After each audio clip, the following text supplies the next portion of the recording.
everyone. Thanks for tuning in to Keeping It Real with Janine, your guide to living an authentic, healthy life podcast. I'm Janine Strong, and today my inspiring conversation is with Tiffany Flaten of Rock Bottom Wellness. For 10 years, Tiffany felt depressed, irritable, hopeless, and tired. By her first baby, she was overweight and had high cholesterol. So why did all her thyroid tests come back normal? In 2007, she was diagnosed with thyroid cancer, and I will let Tiffany tell you her story. Bottom line is that the only thing that actually helped her was proper nutrition. She learned how nutrient deficiencies contributed to both her thyroid health symptoms and causes. She cured her depression, lost weight, and got her energy back.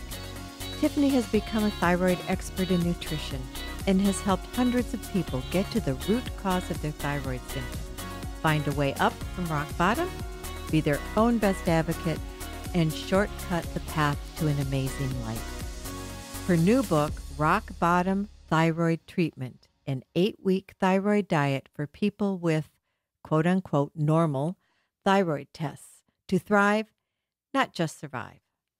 It's available now on Amazon and through Tiffany's website, Rock Bottom Wellness. Now, before we start the conversation, I'd like to apologize for some of the quality. I'm not sure what's going on, but ever since the COVID lockdown started, I've been having issues with recording. Whether I use Skype or Zoom doesn't seem to make any difference. There is a little static, but it does go away. So hang in there. Hi, Tiffany. How are you? It's good to have you on the podcast. Thank you so much for having me on. I appreciate it. Well, you know, Tiffany, there are so many people who have thyroid issues who go to their doctor and ask for help and are told that their lab work is normal and there's nothing wrong with them. And, it's depressing when you don't feel good and you're struggling and your doctor gives you an antidepressant to fix it. But that doesn't fix anything. No, it does not. It's really unfortunate. There's so many people that are not getting the help with undiagnosed or misdiagnosed, underdiagnosed thyroid conditions. And, they have all the symptoms under the sun. And I realize that fatigue and hair loss can be attributed to many, many things. So it's easy initially for people to say, oh, it must be my thyroid. But oftentimes the thyroid manifestation of, different symptoms, it takes a long time for that picture to be put together to where it actually shows up in a blood test, which they typically only test the TSH, sometimes the T4 total if you're lucky. And that's not even close to enough information to really know what's going on with thyroid hormone and, the conversion of it and all the things that go along with that. It's much more complicated than that. And it blows my mind that an organ that literally affects every cell in the body is sort of overlooked or just not quite understood, or I don't know what the issue is. But I know that for me, I am super grateful that I had the doctors I had to help me get through the thyroid cancer. It was just the aftercare and trying to find a normal that I could live with was where I feel like I was failed. That's the same boat that so many other people are in, where there's not a lot of follow through with that, whether it's cancer related thyroid issues or not. People just are left to struggle and, like you said, put on antidepressants, because that's one of the symptoms is so strong with thyroid, and that only scratches the surface. It doesn't do much. Absolutely. I'll never forget my endocrinologist coming to me and saying, I've got good news for you. Everything's normal. And I'm like, I feel like shit. Yeah.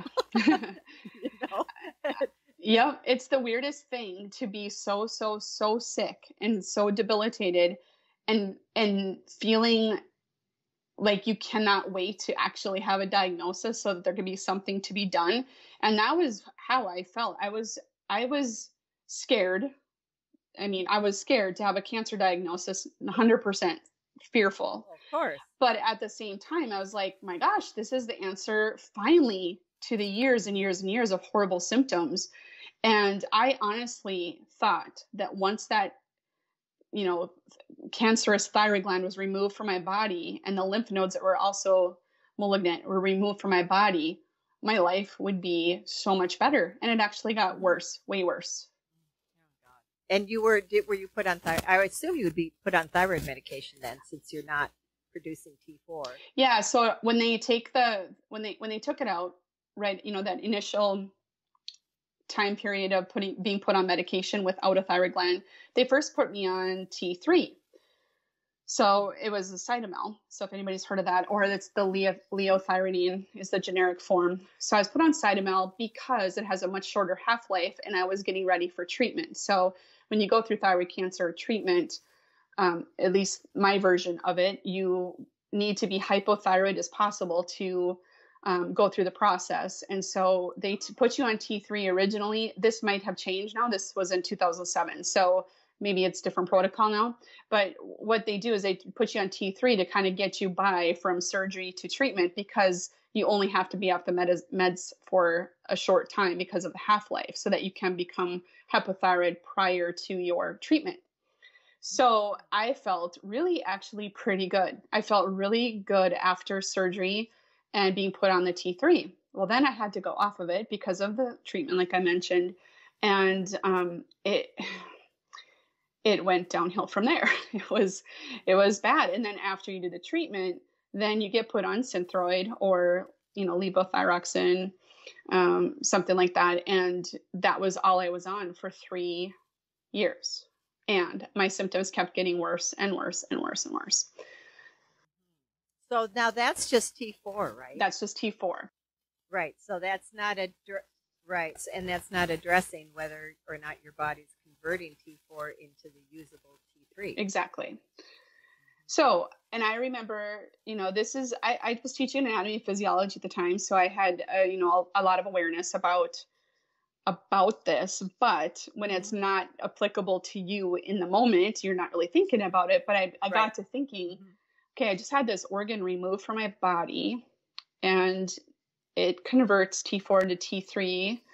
I don't have that organ anymore. How is that working? And I recall talking to my doctor about it. Like, I knew that other organs had to take over for it, or other organs were involved in that. And, it's like, he didn't really have time to explain that to me and address how it was going to happen, other than it just does. Don't worry about it. It just does. When, and I know shortly after that, I figured out that, the liver pretty much takes care of a ton of it.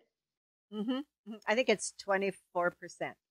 Yeah. So, yep, it's a lot of it. It's not, but it's a far cry from having a thyroid gland. And so, I knew I was kind of behind the 8 ball with that, with regard to my symptoms, and, knowing that I have to get all the support from my liver. Is my liver healthy?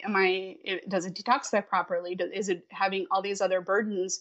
And it did, because I had horrible, female monthly cycle symptoms. They were awful, to the point where I did miss going to work because of them regularly. And, but then again, it's no big deal, because you can just be put on the birth control pill to take care of that. And I was like, are you sure? Because I think that might cause issues with my thyroid medications. No, it's a different pathway. It doesn't affect it. No big deal. 2 or 3 months later, my thyroid numbers were off after I started, because I was so desperate to be able to, go to work and function. And I mean, it was horrendous. I'll spare you the gory details of that. But people who've been there know exactly what I'm talking about. And so, it's one of those things where instinctively I knew that was not a good thing for me, but I was so desperate to find an answer to help me feel better. So, this is over a span of years. And so, I talked to my doctor. I'm like, I still feel horrible. And he's like, it'll just take time. It's been 3 years at this point. So kind of in a one fell swoop, I decided to quit going to the facility I was going to. I found a different doctor that I knew would be more, that I had heard and learned about, that would be more willing to at least attempt to add some T3 to my regimen. And so he did that the first day I met him. And the first time he had ever seen me, he apparently trusted me enough to be able to tell him if I thought it was helping or whatnot. And I've been on it ever since. I've been on T4 and T3 ever since. And I have been on the synthetic version of it, which is kind of, not ironic, I guess, just different, because I know a lot of people will swear by, doing the more natural versions of it. I did try it. It may not have been dosed right. I was doing it for a couple of years and I felt I went back to ground zero. It was not a good thing for me. So I've had to stick with the T4, T3 combination synthetic. And that's what started the ball rolling in the right direction, that gave me the wherewithal to be able to say, okay, now I need to look at something else. I've got, like, my family's in check, finances are in check, my job is in check, but I haven't really dug into the nutrition piece. I mean, I eat pretty well. We cook mostly at home. We don't eat out very often, but there's obviously room for improvement there. And I was told that what I eat doesn't affect how I feel, which is strange to me since, but it's biochemistry. I didn't make that up. It's, biochemistry that, all the nutrients go right into the cycles of our body to make us thrive and function and do what we're supposed to do and to make them operate. That's our fuel for our body. So again, I just kind of went by my gut, and I decided that I don't care what they say. I need to look deeper into this. And I went to functional nutritionists, naturopathic doctors. I, did all the routes, and I found that, cleaning up certain things right away was key, critical, and totally started the ball rolling in the positive direction. And even so, it took, for all the years I felt terrible. Years, not just like a couple years. We're talking 10, 15, maybe 20 years, even by that time. I started to turn around within a week or two. Yeah. Oh my God. It wasn't solving all the problems. Since then, I would say it was probably a good progression over at least 5, maybe 8 years, to where I felt like I could say I used to dream of just being normal. Yet I had no idea what that normal feeling was. I just knew it was better than where I was at. And so I just felt that if I could just be normal and just function normally and not be wanting to go back to bed as soon as I got out of bed in the morning, things like that. I just wanted, my goals were small, it was a small, I don't think they were very lofty goals at all, but I just needed a little bit of that to get the ball rolling. And it happened overnight with the removal of some really inflammatory foods. And I actually had antibodies and sensitivities to. And from then I just kept going, and I figured, I had some help from, like I said, a naturopathic doctor and some nutritionists. And I remember the first time I walked out of that nutrition appointment, I was like, I want to be her. I want to do what she does, because this is more than just telling someone to eat more vegetables and add some fruit and watch calories, which I didn't believe in the first place as far as calorie thing goes. And so I this is much deeper. This is functional. This is like medical nutrition. This is therapeutic nutrition. This is different. And I wanted to be that person. So, it took another few years before I quit my job as science teacher in the high school and went back to get my master's to do what I'm able to do now with people. Yeah. Wow. I truly honor you, because I know how, when you're not feeling well too, it's hard to, it's like you're always pushing yourself, right? To do the things that need to be done. And I remember, in fact, it's interesting that you're saying this, because it's reminding me how much better I'm doing, because I can hop out of bed in the morning. And I remember when I had to push myself to get out of bed. Yeah. It was like, I'd rather just stay in bed.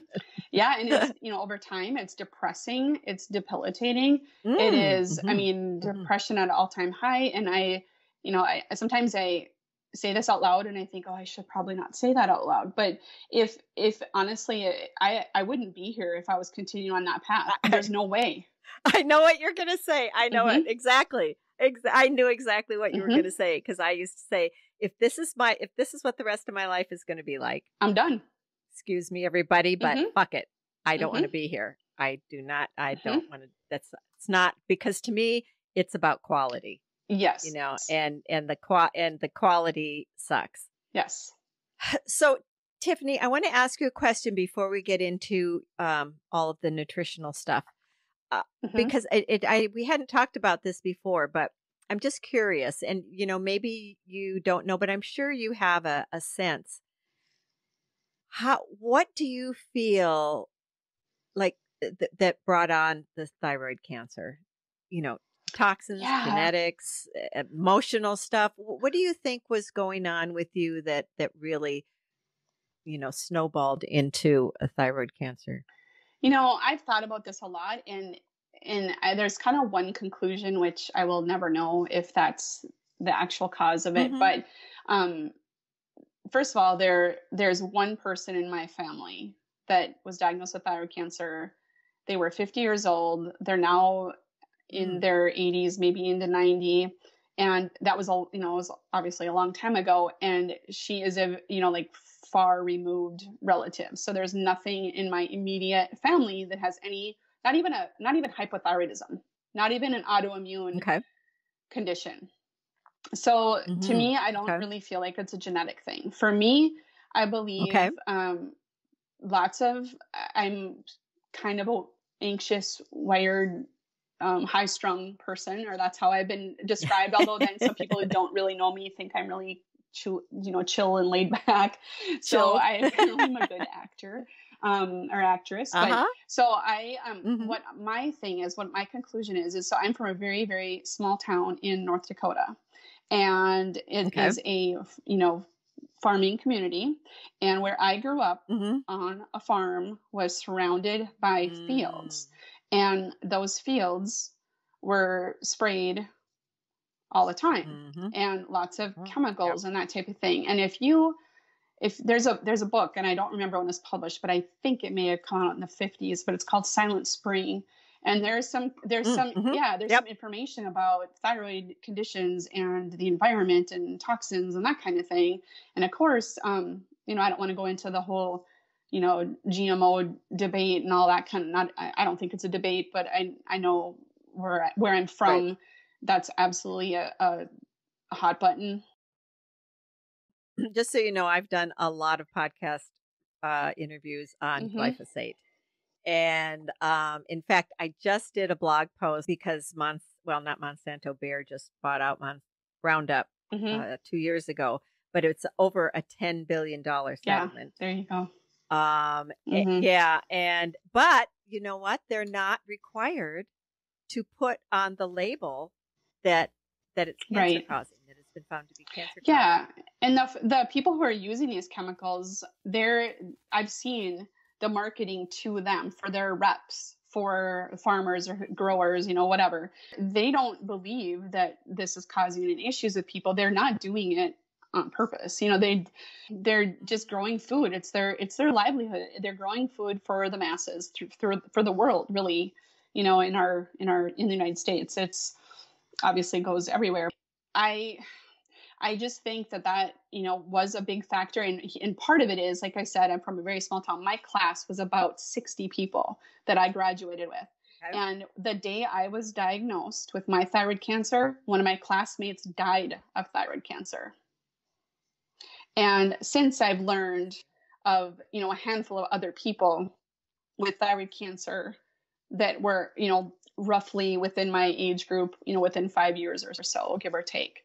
And so I feel like there's nothing conclusive about that, of course, but I feel like being there's no genetic component, no one else in my family has any thyroid condition at all. That I feel like that's probably where it started. Plus, maybe I didn't handle stress very well from the get go, so there's Mhm. that component too.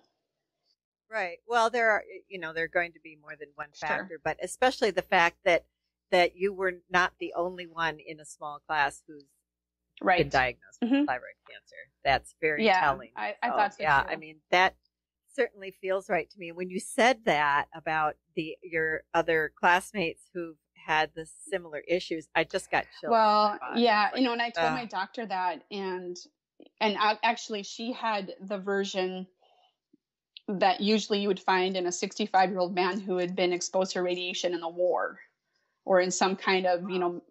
military something or another.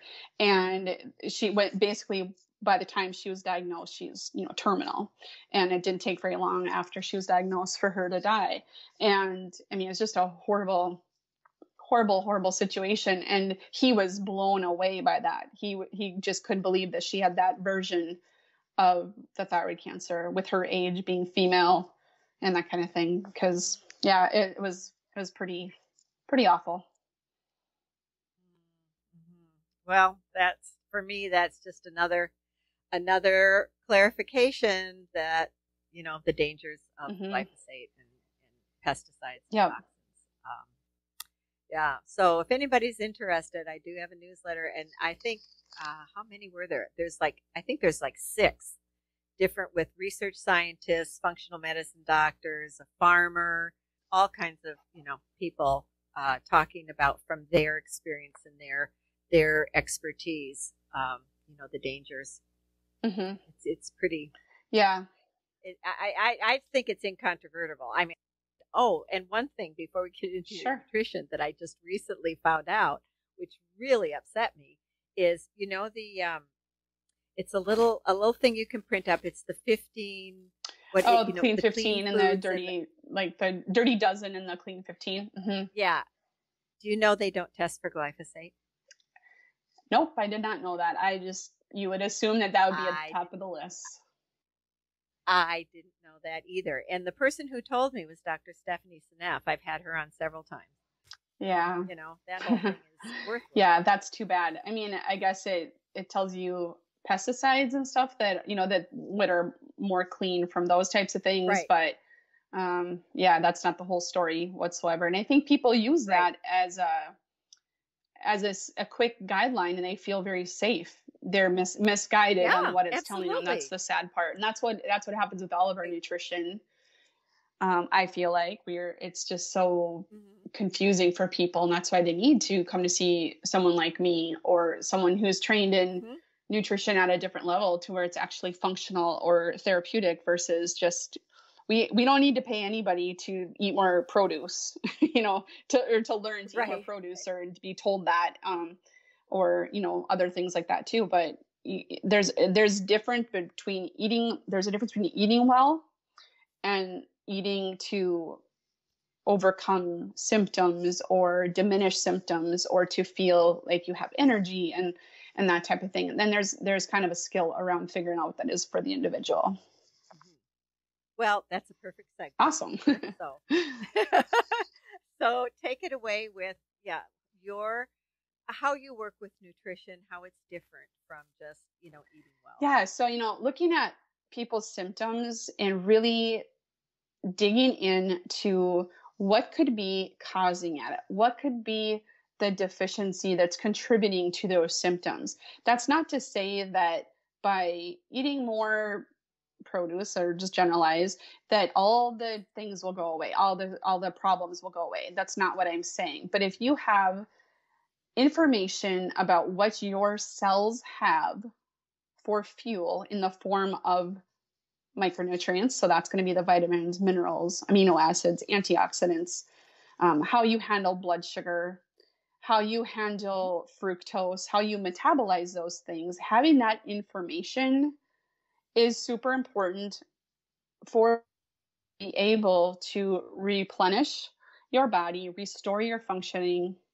and actually change just your outlook on life and your ability to live life to the fullest. Because if you're constantly, doing quick fixes, eating from the guidance you find on a TV commercial, or keep doing a program that your cousin did and they lost all this weight, or whatever it is, if you're not doing, customized nutrition for your condition, for your symptoms and how you feel, your gains will be pretty sporadic and maybe not really complete. That's what I have seen. And that's part of why my journey, I felt like, took longer than it should have, because we're all impatient for feeling better. And I was so desperate to feel better, but I knew, even though I'm not one to, for example, I learned that I had 4 pretty severe sensitivities to 4 really big groups of types of foods. And instead of doing, cutting out one thing at a time, I cut them all out at one time. And it was stressful. It was not easy, but that's just how I was doing. I was so desperate to find some resolve. And I did. And so, that's what I learned, is that maybe you don't have to go that fast, and you don't have to go that hard and make it that stressful on, because I was very stressed out about it. And I almost created an eating disorder around it, because I was so afraid to eat foods, because I didn't know what would make me feel. I didn't want to go back how I was feeling.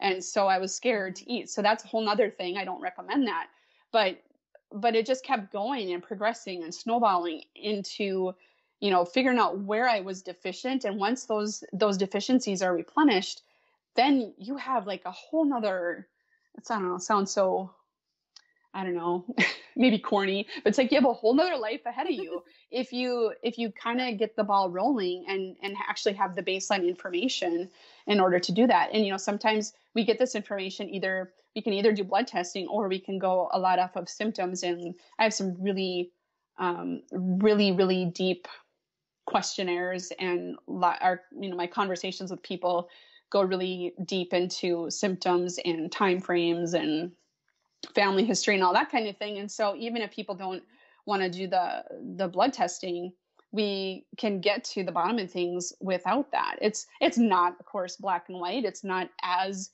effective over time, but it is a process that I find works. And so a lot of the people who maybe don't have severe symptoms like what I was experiencing, a lot of times people do that. But you know what? Most of the times people absolutely, they want to get to the bottom and have their black and white information. It's basically a blueprint for getting them back into health. And so the process that I outline in that book is basically a condensed version of what I did over those 8 years, 5 to 8 years. But I just put it in an 8-week time frame. Yet we oftentimes customize time frames to, maybe it spells out for 3 months or something versus 8 weeks. Or again, customization, modification, depending on where the person is coming from and where they're starting. So that's how that works. Well, one of the things that I was impressed with when I read your book, Rock Bottom Thyroid Reset. Thyroid treatment. Yep. Right. Is that you really just take one small step at a time, so it's not overwhelming. Yeah. And I thought it was interesting because you have a lot of, we'll call them case studies, where people were afraid to start doing this, afraid to have to change their diet and go through all this. And they found that just doing one thing at a time, even starting with one meal and changing that and not worrying about the rest of the day, that they were able to do that and have success, most importantly. Right. Yeah. And go ahead. I'm sorry. It snowballs. Well, it's okay. It snowballs, though. Once you start to feel a little bit better, you want to keep going because, wow, what else? Yeah. And then it's sustainable, because, and the reason why I really wanted to put that in there and how I've worked with my patients ever since is really going through the process of integrating the steps to getting better. So if you take, especially someone who is completely overwhelmed, extremely exhausted, can barely get out of bed in the morning, we're not going to, start this whole food cooking meal plan for 7 days a week, all 3 meals, and think that it's going to stick. I mean, that's just not going to happen. So you start with where you're at, and usually in the initial intake, I find holes in the person's day where we need to optimize their energy, balance of blood sugar, look at where their cortisol is helping them throughout the day versus where it's not helping them throughout the day. And then, we figure out what meal should we focus on to start with. And oftentimes, that maybe we start with breakfast, or maybe it's lunch or whatever. We start with one. And then once people start leveling out, normalizing out with that, the other things sort of fall into place. They start to just lead, it's like one good meal begets another good meal. And it just starts to make sense for them because they're feeling so much better.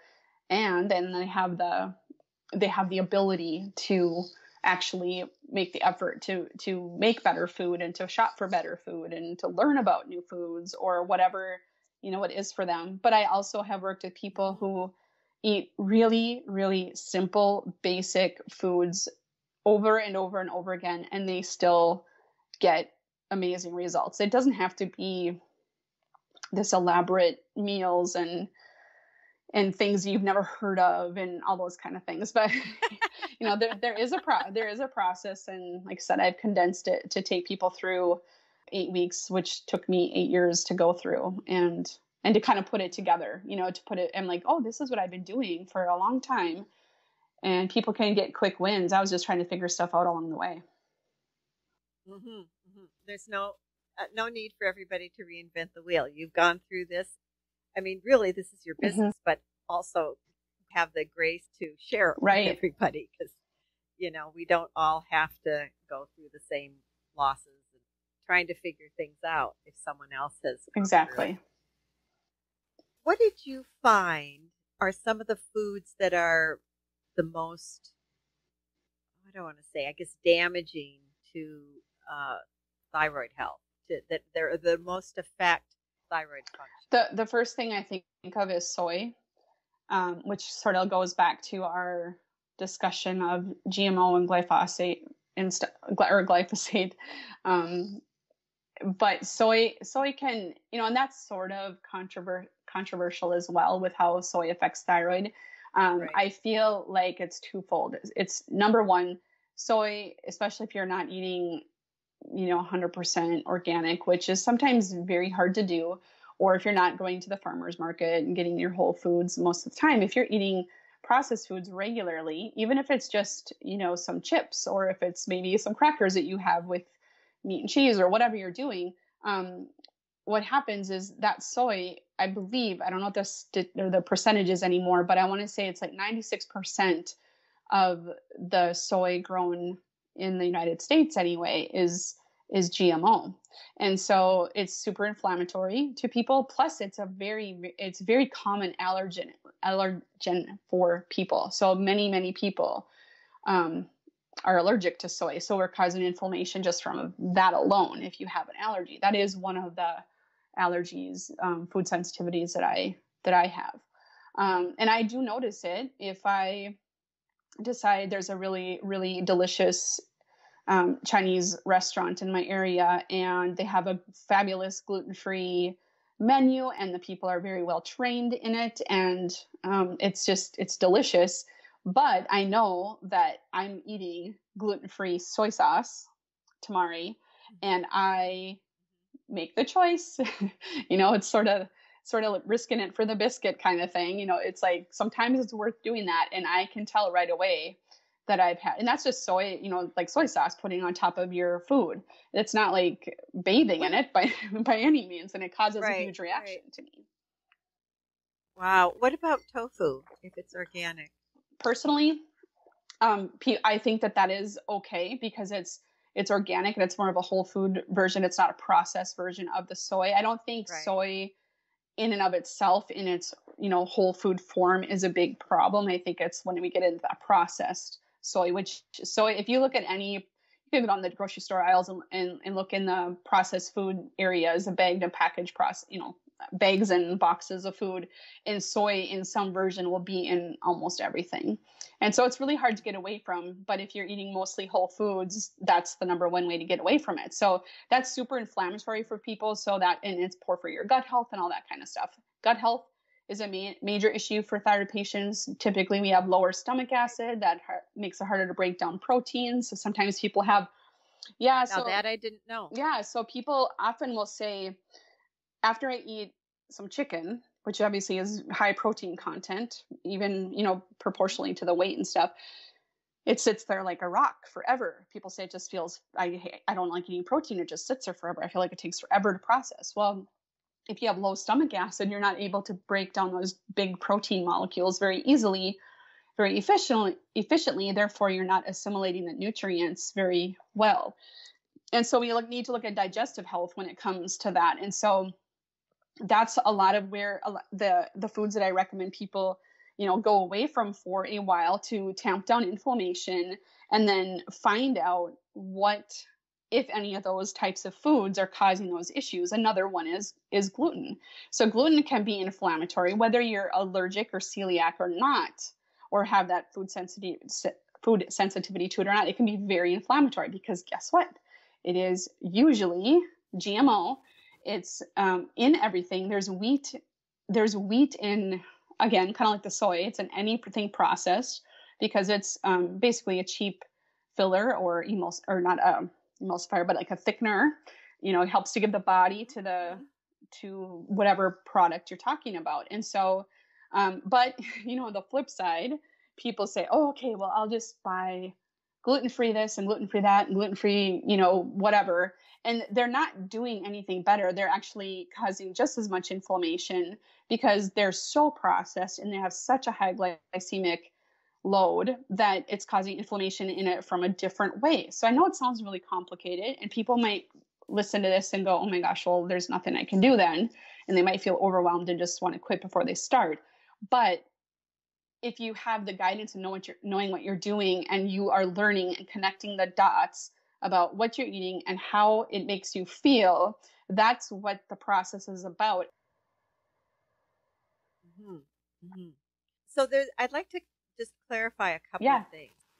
Okay, with soy, the reason the GMO is a problem is because the seeds have been modified just like corn, modified to withstand being sprayed with glyphosate. Right. With wheat, as far as I know, the last time I checked, but wheat is generally not genetically modified. What they do is within like the last 5 to 7 days, they spray the wheat with glyphosate to kill it because hasn't been modified to withstand it. And it dries the wheat and makes it more harvestable. They get a bigger harvest. And especially the farther north you go where the growing seasons are shorter and perhaps wetter, it's used even more. Right. So my question though with wheat is, do you know if or have you done any research with, of course it has to be organic, heritage wheat because it hasn't been hybridized to have higher gluten and higher protein? Right. Yeah, that's my understanding of it too. So, this is where, aside from someone who has celiac disease, where wheat can be a problem for people who have, sensitivities to the gliadin protein, which is what people react to. So how I understand it as well is there is some genetically modified wheat out there. I don't know, but it's not super common, but it's more of, like you said, it's like a new version of the wheat. If you think of wheat of biblical times, it was this, ginormous plant. It was huge. The wheat stalks and were just a completely different plant than it is today. And I can't remember the difference of the chromosome difference between, ancient wheat compared to the modern wheat. It's staggering, the difference of chromosomes, and I can't remember the numbers of it, but that is what I have understood is where our bodies basically don't know how to process it very well. I'm sure there's way more to it than what I just said there. That's in my research that I've seen. Right. Well, and there's something about, oh gosh, I should listen to it again. In fact, while we're talking here, I'm just looking for, because it's a really fascinating talk about the farming aspect of it and how wheat has been hybridized to be shorter so it doesn't fall over, and how the gluten, or it has to do with certain proteins, certain amino acids, and how they don't develop properly anymore, and so it makes the gluten content higher. It's episode number 11 with David Seltzer. If anybody's that would interested. be really good. And it's not just wheat too. I mean, it's barley, it's rye, and they have very different percentages of gluten. So it just, you don't hear. I mean, barley was growing around me like crazy, as well as the wheat, but rye not as much. But I think it just is so many of the growing practices. It's just, I feel like, just to totally water down and simplify it, I feel like our bodies don't really know how to process some of it because it's not what it was once before. And like you said, the protein content is very different and acts very different, because you hear about people who have celiac or have a gluten sensitivity, and they go to another country and eat their wheat there, and they don't have an issue with it. You hear that a lot. Yes. Well, I will say I will buy Italian pasta Okay. from Nice. Italy. Otherwise, everything's got to be organic. But if it's from Italy, I'll buy it. Yeah. You hear that a ton. People Italy is a perfect example. They go there and they eat pasta like it's their job, and they have no problems with it. So there's something to be said. I know that it's not a simple answer by any means. I think there's many things at play, like most often with anything, but it's definitely something that people, when they remove it for at least a time, they can see a major difference in their inflammation for the better. And I've had very few people who have removed gluten for a time that haven't felt a difference. I've had like less than a handful of people not feel a difference. Now, that doesn't mean they're celiac. That doesn't mean they have this crazy, food sensitivity to it. It might mean that it's, I guess however you want to look at it, but it just means that their, gut needs to be healed, and it's causing an inflammatory response to them at this time. And, maybe people can grow out of that. I don't know. I think it has a lot to do with some of the other stuff that's on our crops, that it might not be just that protein. It could be, the lectins and, which that's a whole nother thing. It's such a I know it's so complex, but I think it would be an interesting exercise for somebody who does feel they have gluten issues to like get a pasta, a high quality pasta that's made in Italy, that's been imported, and try it and see if there's a difference. Yeah, I think that's kind of what you have to do. Obviously, if a person gets horribly sick from eating it, they probably don't want to dare do that. But I think, so that you guys, they have to take it, at their own risk kind of thing. But I think that's the only way you actually really know. And some of it is sort of a delayed reaction too. That's the other thing that people need to understand. People talk about food allergies, and in sort of that traditional or the mainstream medical setting, an allergy is, when the word allergy is used, it's usually referring to that anaphylactic reaction, that IgE reaction, where you're taking an EpiPen, rushing to the ER for, that it's usually, I know they're not always that dramatic, but I've been there before. That's why I'm saying it. So, it's usually, that's what they're saying is a true allergy, where you can have some delayed reactions because it's a different part of your immune system responding. And that's what we see a lot of time with these food sensitivities, whether it's from soy, whether it's from gluten, whether you're celiac or not, it's a different thing than a straight up allergy in the context of traditional, traditional Western medicine. So I don't know if that's just something to point out, because I think people use the words interchangeably, but just so you know, if you go to your doctor and talk about your food allergy, they may be thinking something completely different. So maybe it's better to talk about food sensitivity. Yeah. Yep. Or inflammatory foods. This is inflammatory to me. That's kind of what I think. And so it can look like that gunky throat. It can look like an itchy ears. And that can also be an anaphylactic type of thing, a precursor, but people can have that, especially dairy. I feel like dairy causes that gunkiness where they're stuffy, more mucus is produced. Maybe they have, maybe they feel extremely tired. Maybe they feel bloated and stuff. It could be a day or two later where they're feeling really lethargic and struggling with some symptoms, but they're never going to go back and go, oh, well, 2 days ago I ate, such and such. That's what's causing this problem. But that is part of the process. And in education, I don't know, I think of it as like metacognition. You don't know what you don't know.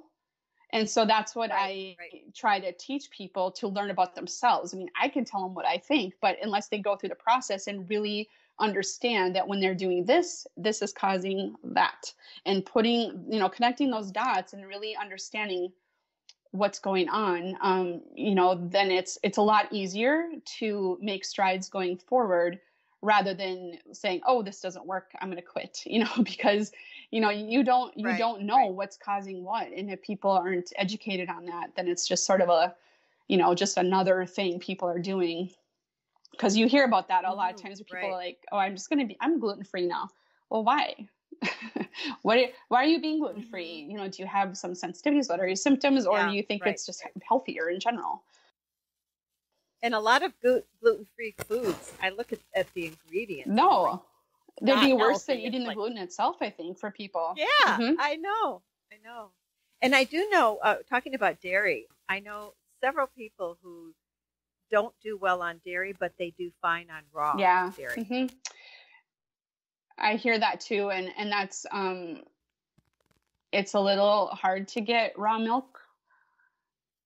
Depends on where you live. Yeah. Yeah. It's sort of like an underground situation for some people. And, but I know that people who do find it and get it, they have no problems whatsoever. I'm fortunate in that I could care less about dairy milk. I don't need it. I don't care about it. So, but I know some people, when we talk about with people, if they need to remove some dairy for a while, and we talk about removing their glass of milk with their dinner every night, because that's what in a farming community, you drink milk at the dinner table. And if you don't, you're not going to be healthy.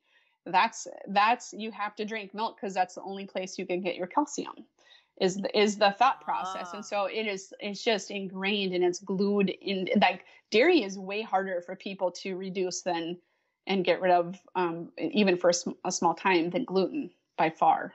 People really struggle. It's like white knuckle to get through that process. But usually that's usually a big one for people too. Yeah. So how do you work with clients? When let's say somebody wants to work with you, how do you? Yeah. So mostly virtual, telehealth. I have a HIPAA compliant, health portal where I do either phone conversations or we do video calls, which is kind of nice because you can see people, they can see me, but it helps with flexibility with scheduling. Definitely. So mostly that way. I like to package my programs with consultations as well as the support that goes with it, as well as, any kind of testing or programs or anything that goes along with it. I like to package those together with people. So it's a comprehensive process rather than, I don't like to do, and I actually don't do it very much anymore, where I don't do one-offs because people don't get better. They don't get what they need by just, booking a time slot with me. And then that's it. There's, because what I do is very functional. It's very in depth. It's not just someone usually just getting a meal plan from me. That's not typically how I work. Right. I would imagine. Yes. A lot of coaching. We do a lot of self-care strategies, emotional eating work, not to say that I'm a therapist because I'm not trying to pretend I'm one, but that goes into the process of why are people so stuck on having that glass of milk at dinner time or whatever, so we kind of, that is a part of the process. The education being my teaching background, I can't help myself. I just have to teach about, the other things. You might come to me because you're tired, but we need to talk about gut health. We need to talk about those nutrient deficiencies. And then you need to understand, how this is working against you and not for you. And so that's typically how I work with people. And what's exciting about this book, and I don't know if you want to get into that, but it was kind of going into how I work with people. I'm super excited to, help people out as much as possible with the launch of this book, because I'm going to be putting a Facebook group together for the people who buy this book during this launch, where I will take them personally through the 8 weeks of the program so they can go through the process and learn from it, and they just follow along in the book. So, and that's going to be an option for people who purchase between July 16th, which is the launch date, through August 3rd. Okay. So up through August 3rd, they can, they just would send me the purchase confirmation to info@rockbottomwellness.com. And then I would put them in the free Facebook group. And like I said, I will take them through personally each week of the program and teach them how to get the ball rolling and get started to feel amazing in a short time. Wow, that's pretty awesome. I'm so excited to do it. I've done it numerous times, and the fact that they can have that book in their hand and follow along and ask me questions along the way is super exciting to me. Mm-hmm. And having the support of the group. Yes, for sure. Now, what about lab work? You've got a pretty much traditional allopathic MD. If I wanted to get a better lab panel than the usual just traditional kind of stuff, what would I go to my doctor and ask for? Well, for the thyroid panel, I mean, I would ask, and like you said, not everybody is open to doing it, and I've experienced that myself, even with my background in thyroid cancer and issues. But it needs to be, the TSH, the free T4, free T3, reverse T3, TPO antibodies, and antithyroid globulin. Those, you need to look at the antibodies. You need to have those numbers to show conversion. Are you converting into reverse T3 because you're under stress? So what I recommend, there are people who have doctors that I've been working with that have someone who will absolutely draw those labs for them. If they don't, I have an independent lab that I recommend people go to. So it's a cash pay situation for that, but people are most willing to do that and to get that under control and get at least a baseline. You don't have to do that every 6 months or every 4 months or whatever it is. You just need a baseline. Do you even have antibodies? Because that, you might look at your condition a little bit different if it's an autoimmune process. And you need to be a little bit more diligent, and, medication absolutely might tamp those antibodies down, so you're not damaging the thyroid over the long term. And I have a lot of people that do not want to go on meds, and I understand that. But if you have crazy antibodies and your body is attacking your thyroid, you're going to wish you would have taken some medicine at some point. So what about minerals and, things like that? Yeah. So I like to utilize a test that looks at cellular level nutrition. And so people go to an independent lab to have that done as well. And so it depends kind of what your area is. And some, like around here, some states don't even have a place to do that. So it just really depends. And that would be sort of on a case by case basis. My local area, I do these tests all the time because there's one that's very convenient, or a couple of them actually, they're really convenient to where I live and a lot of the people that I see. It's kind of a logistical thing, depends on where you live, but it's a panel that from what I've experienced and from what people I've been working with have asked for their doctors to do, is that I know at their regular clinic, they will not do it. They're not open to it. And they have said flat out that it doesn't tell them anything. Not necessary. Yeah. So, I mean, I'm not making that up. It's a true story. It kind of blows my mind, but it's just that a lot of them aren't trained that way. They don't, nutrition is not a factor in medical school for much of it anyway. There's very little nutrition training. Right. And so that's just not how they're educated. And it doesn't mean they don't or couldn't understand it. It's just they don't have time to, number one. And, for someone to bring an outside, test panel to them, they don't really have time for that, the way that the systems are set up around here anyway, from what I've been told, from the people that have tried to get that done. So yes, usually an independent lab will do this panel that looks at 30 plus nutrients, cellular level nutrients, to really give us that good picture of what is going on in the body, or what's not going on, more like it. So that's what I typically do. And you may have to go to a naturopath. Yes. To get a lab rec for that. Yep. Yeah. So I like I said, I have people do that test regularly because it helps me help them so much more efficiently. It is absolutely, it's worth every penny that it costs them to do that. So like I said before, I package those together with my services. And so it, again, depends on where they live, logistics, and how that, and just how it can be done, and if it can be done in their area. So I've had some people travel for 4 hours to get a blood draw for this test Oh, because they wow. were really wanting to do that. That's not typical, but I have had that happen. Right. So, Yeah. Wow. So, Tiffany, when does your Facebook group start? So the Facebook group will start August 3rd. So we've got it'll be a couple weeks after the launch of the book. And yeah, so I believe that's the magical Monday. You know how you always have to start something on a Monday. August 3rd is a Monday, August 3rd, 2020. So yep, starting on a Monday. And then, like I said, it'll go through 8 weeks of how it's spelled out in the program. And how do people connect with you? So they can connect with me via my website, which is rockbottomwellness.com. My general Facebook group is called Nutrition for Thyroid Health. My book can be purchased through rockbottomwellness.com/book. And then there'll be the links to that. It'll be available through Amazon, Barnes & Noble, and Kindle. And that'll be available on July 16th. Give us the title of the book. Rock Bottom Thyroid Treatment. And it's an 8-week diet for those with, quote unquote, normal thyroid. Test results to thrive, not just survive.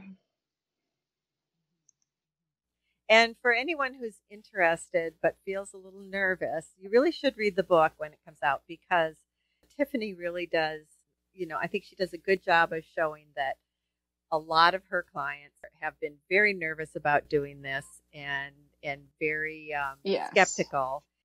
People are surprised how well they're able to do it. Yeah, and it's amazing because people usually who start working with me, not always, but often, they come to me thinking that, or saying that I'm their last hope. They've done absolutely everything. They've gone to every doctor. All the tests are normal. There's nothing wrong with them, yet they feel horrible. And, it really, I just want to give people hope. And I want to have people understand that they can be empowered. And just because they've been told there's nothing else that can be done to help them, that is not true. It's probably not true.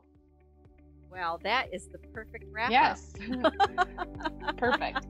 Wow, thank you. This has really been, and as you know, I know a lot about this subject, but I've learned a lot too. So I really appreciate that, and I really appreciate the work that you're doing, and I think it's great. So once again, people, if you purchase her book between the launch date, July 16th, and August 3rd, you are eligible to be a part of Tiffany's Facebook group, where she will walk you through her 8-week program, and you'll have access to her to ask questions and get support. And I think it's an awesome. Thank you. Yeah, I'm so excited to help people out, and they can feel so much better in just 8 weeks. It's a great place to start. Well, thank you so much, Tiffany. I really appreciate it. Yeah, thank you too. Oh, you're welcome. Take care. All right, you too. Thank you, Tiffany Flaten, for sharing your work with us. I have no doubt that many will benefit. The podcast website is realjanine.com, where you can listen to or download episodes and click on links to my guest information. And remember, Janine is Janean. To subscribe to Keeping It Real with Janine, go to your favorite podcast provider and check out my YouTube channel with video slideshows of all my conversations. And be sure to subscribe there too. Do you know someone who would benefit from my conversation with Tiffany? Please share with your family and friends. Thanks for listening. Take care and be well.